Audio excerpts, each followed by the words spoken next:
Mula sa punong himpilan ng The Most Ready Force, ang Philippine Marine Corps. Ito ang Balitang Mandirigma, the Philippine Marine Corps Virtual News Program. Sa ulo ng mga balita, Philippine Marine Corps nakilahok sa Balikatan Exercise 2024. General ng US Marine Corps bumisita sa himpilan ng Philippine Marine Corps. Philippine Military Academy bagong sinag Class of 2024 nagsanay sa Marine Barracks Gregorio Lim, Ternate, Cavite. Bagong mga kurso ng Marine Corps Force Development Center nag-convene. MBLT 11 nakisa sa Joint Maritime Security Training Exercise. Philippine Marine Corps may bagong Command Sergeant Major. Para sa ulat ng mga brigada, ika-49 na anibersaryo ng MBLT 5 ipinagdiwang. Fun run for a cause ng 2nd Marine Brigade naging matagumpay. Community outreach activity ng ating mga Marine sa Palawan naghatid ng saya sa mga kabataan. Military drill isla ng MBLT 10 naging matagumpay. Ito ang Balitang Mandirigma. Ang inyong tagapagbalitang Mandirigma, 2nd Lieutenant Francis Gonzales, Philippine Navy Marines. Magandang araw. Ito ang mga balitang nakalap ng inyong mga tagapagbalitang Mandirigma mula sa Luzon, sa Visayas at sa Mindanao. 24 oras na laging handang magtanggol sa buong kapuluan. Mula sa tahanan ng The Most Ready Force, ang Philippine Marine Corps. Ako si 2nd Lieutenant Francis Gonzales, Philippine Navy Marines, at ito ang Balitang Mandirigma.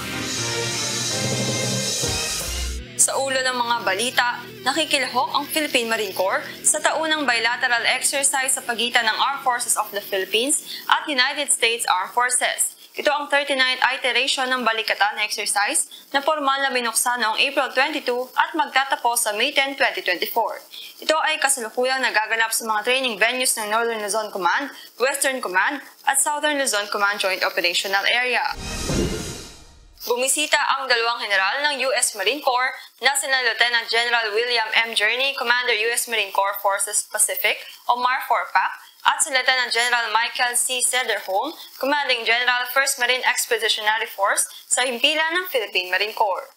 Ito ay naganap noong magkasunod na araw noong April 22 at 23. Si Lieutenant General Journey ang naunang bumisita na sinundan naman kinabukasan ni Lieutenant General Sederholm. Mainit na tinanggap ng Commandant Philippine Marine Corps, Major General Arturo G. Rojas, Philippine Navy Marines, ang dalawang magiting na general ng USMC.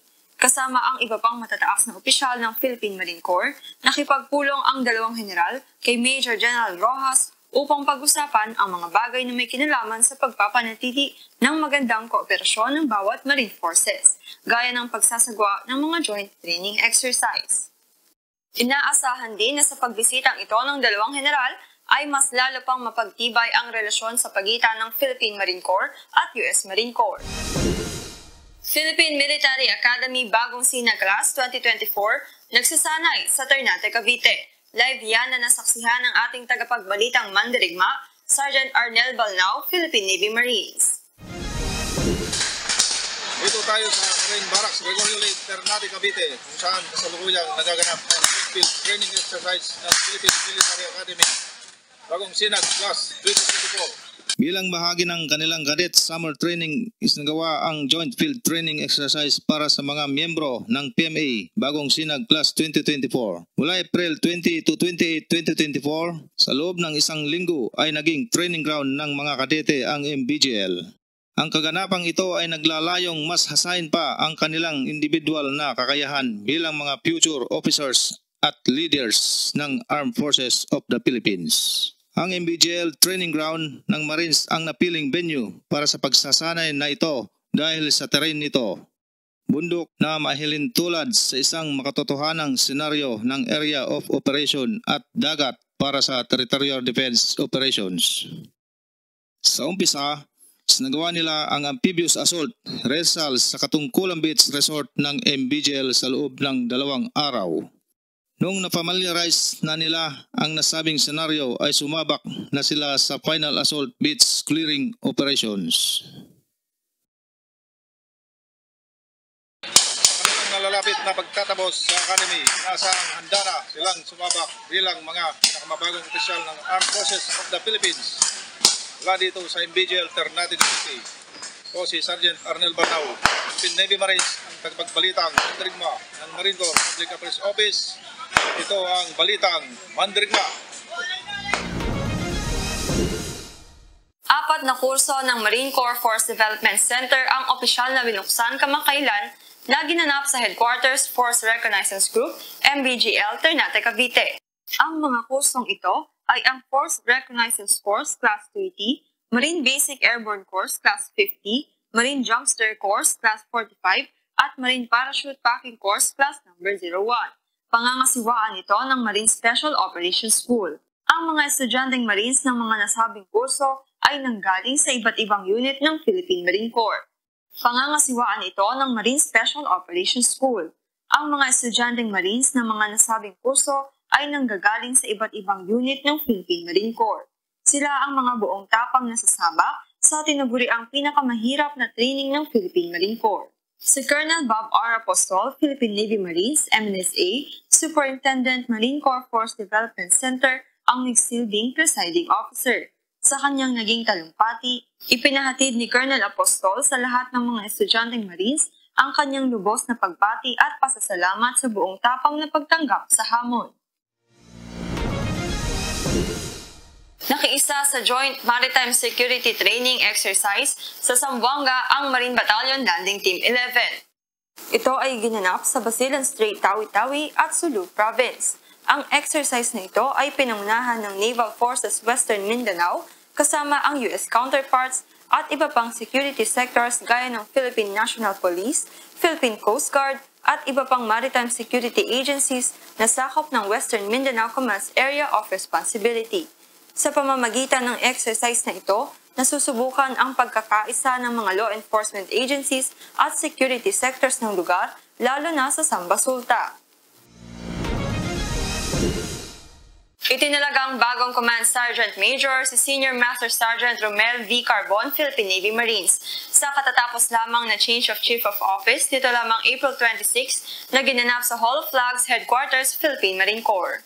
Mismong si Commandant Philippine Marine Corps, Major General Arturo G. Rojas, Philippine Navy Marines, ang tumayong presiding officer sa nasabing seremonya, kung saan ipinabot niya ang kanyang pagbati sa bagong nakatalagang Command Sergeant Major. Si Senior Master Sergeant Carbon, na galing ng 1st Marine Brigade, ang pumalit kay Senior Master Sergeant Albert L. Lopez, Philippine Navy Marines. Sa kanyang naging talumpati, ipinangako niyang pagbubutihin ang napakahalagang papel na iniatas sa kanya. Today marks a significant milestone in my journey as a Marine enlisted personnel, as I assume the position of the Marine Corps Sergeant Major. I stand before you with a sense of humility and gratitude, knowing that this designation is not only my personal achievement, but because it entails the very huge responsibility entrusted to me by the Philippine Marine Corps. As I embark on this new chapter of leadership, I am keenly aware of the challenges and the opportunities that lie ahead. It is imperative that we align all our efforts with the Commandant's trust to ensure the continued excellence and readiness of our troops.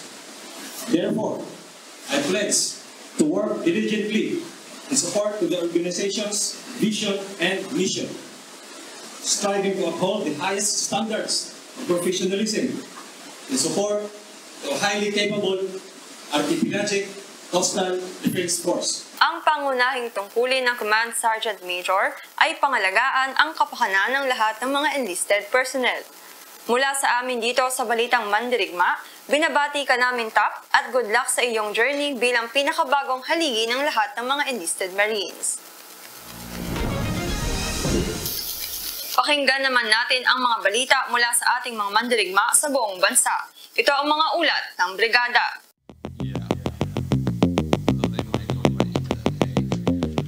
MBLT 5, nagdiwang ng ika-49 na anibersaryo. Alamin natin ang kwentong yan mula kay Corporal MJ Hayahay, Philippine Navy Marines. Masayang ipinagdiwang ng mga tropang Marines ng Marine Battalion Landing Team 5 na sakop ng 1st Marine Brigade ang ika-49 na anibersaryo. Ito ay naganap noong April 19 sa Headquarters MBLT-5 kung saan si Major General Arturo G. Rojas, Philippine Navy Marines ang tumayong guest of honor and speaker. Highlight sa nasabing aktibidad ang paggawad sa mga deserving personnel na nagpamalas ng malaking kontribusyon sa batalyon. Hinirang naman na best company ang 35th Marine Company. Maliban dito, nagkaroon din ng awarding sa lahat ng mga civilian stakeholders bilang pagkilala sa kanilang malaking ambag sa pagtupad ng mga misyon ng unit. Nagkaroon din ng pagtatanghal ang grupo ng Sala Mindanao Dance Company ng Cotabato State University sa nasabing selebrasyon. Sa naging talumpati ni Major General Rojas, binati at pinasalamatan niya ang lahat ng miyembro ng MBLT-5 sa lahat ng sakripisyo sa bayan, lalo na sa Central Mindanao. Sa halos 5 dekadang paglilingkod ng MBLT-5, inaasahan na mas lalo pa nilang pagbutihan ang paglilingkod sa tao at sa bayan.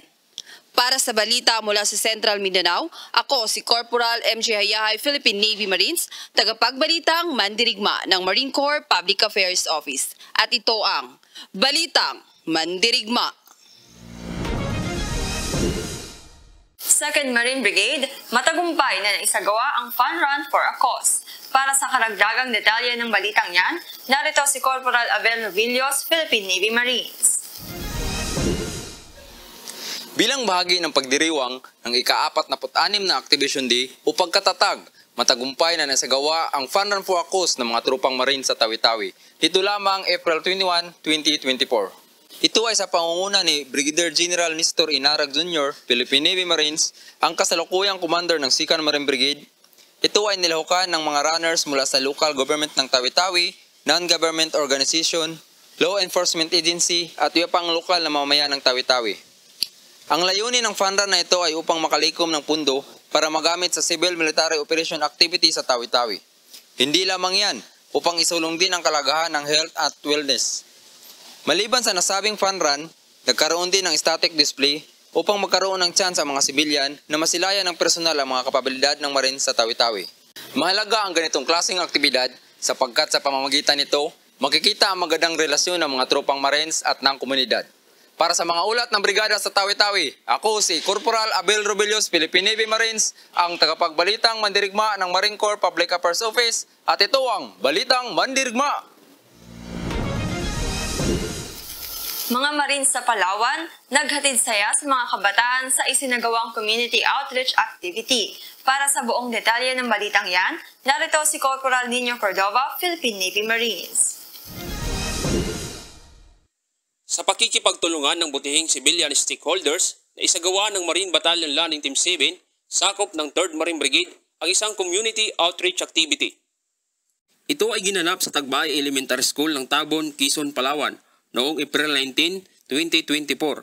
Sina Attorney Roy L. Rapols ng Lasal Green Hills Batch 73 at Rotary Club ng Makati Metro, Mr. Mon Mendoza ng Innovative Educational Materials Incorporated at Local Government ng Quezon, Palawan. Kasama ang inyong mga Marines mula sa MBLT-7 ay naghatid saya sa mga mag-aaral ng nasabing paaralan.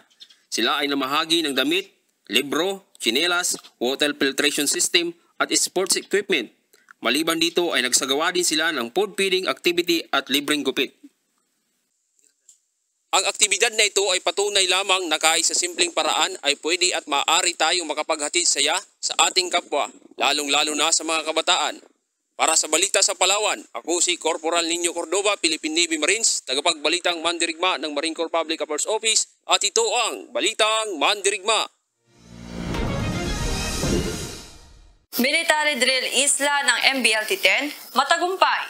Para sa detalye ng balitang yan, ihahatid sa atin ni Corporal Chris Ivan Solmerano, Philippine Navy Marines. Kasabay ng pagbubukas ng balikatan exercise, ay siya namang pagtatapos ng military drill ng Marine Battalion Landing Team na tinatawag na Isla. Matagumpay na nagtapos noong April 20, 2024 ang isang unilateral exercise na tinatawag na Isla ng Marine Battalion Landing Team 10. Ang exercise na ito ay naglalayong mas paigtingin pa ang kakayahan ng mga tropa pagdating sa skills and competencies pagdating sa depensa laban sa anumang banta ng seguridad sa Cagayan.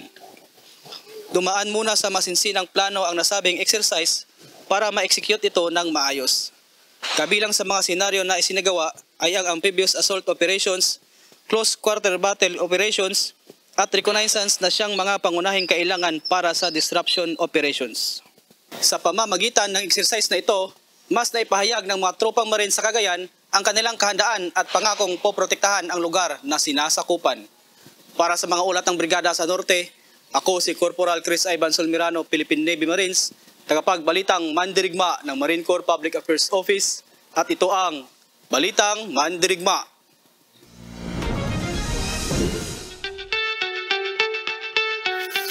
Alam niyo ba kung sino ang nasa likod na sundalo ng lumang 500 peso bill? Siya ay si Corporal Mariano Arizala Abanez, Philippine Navy Marines, nunooy radioman ng Marine Battalion Landing Team 5. Kuha ang nasabing larawan noong kasagsagan ng EDSA People Power Revolution noong taong 1986. Aktual siyang nakuhaan ng litrato ng isang magaling na photographer na si Mr. John Chua nang siya ay inubutan ng bulaklak ng isang 3 taong gulang na batang lalaki na nagngangalang Angelo Gutierrez. Napili ang nasabing imahe na mapabilang sa mga larawang ilalagay sa likod ng lumang 500 peso bill dahil sa taglay nitong kwento sa totoong pangyayari noong EDSA Revolution. Sa kasalukuyan, si Corporal Abanez ay isa ng retired Marines at may ranggong Second Lieutenant at masayang naninirahan sa Zamboanga City. Patuloy pa rin pong tumatanggap ng mga aplikante ang Philippine Marine Corps. Maaari lamang kayong magtungo sa Philippine Marine Corps Recruitment Office na matatagpuan sa Marine Barracks, Eduardo Brown, Fort Bonifacio, Taguig City. O kaya ay tumawag sa mga numerong nakaflash sa inyong mga screen para sa mga detalye kung paano mag-apply. Huwag niyo rin pong kalimutan na i-like ang ating official Facebook page sa mga bagong kaganapan sa inyong Philippine Marine Corps. Muli, announcement po para sa lahat ng mga active Marines. Magkakaroon ng book review contest ang Philippine Marine Corps. Ito ay panukala ng mismong commandant na si Major General Arturo G. Rojas, Philippine Navy Marines. Simple lamang po ang mechanics ng contest. Ang kailangan lamang gawin ay basahin ang CPMC's professional reading list and share your thoughts sa pamamagitan ng pagsulat. Ang layunin ng programang ito ay mahasa ang critical thinking, reading, and writing skills ng lahat ng individual Marines. Para sa karagdagang detalye kung paano sumali, iscan lamang ang QR code na makikita sa inyong mga screen. O di kaya ay makipag-ugnayan sa opisina ng Marine Corps Center for Leadership and Excellence o MACLEA.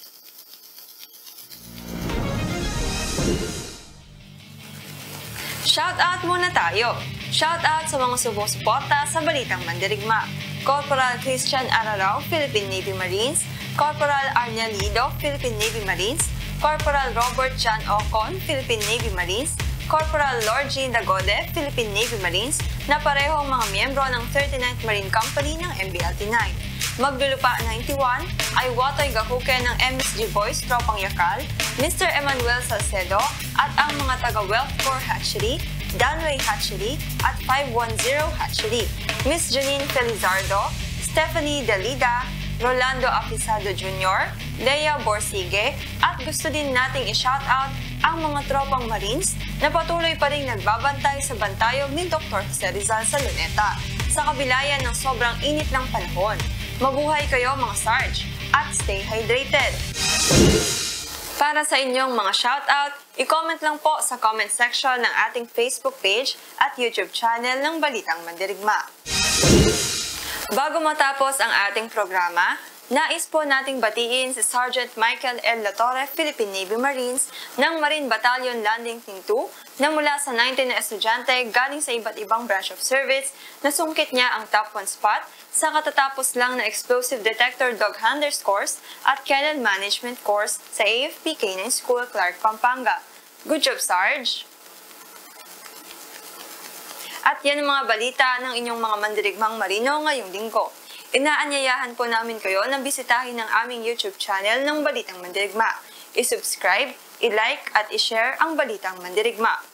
Muli ako si Second Lieutenant Francis Gonzalez, Philippine Navy Marines. Sa ngalan ng karangalan, katungkulan at kabayanihan, ito ang Balitang Mandirigma.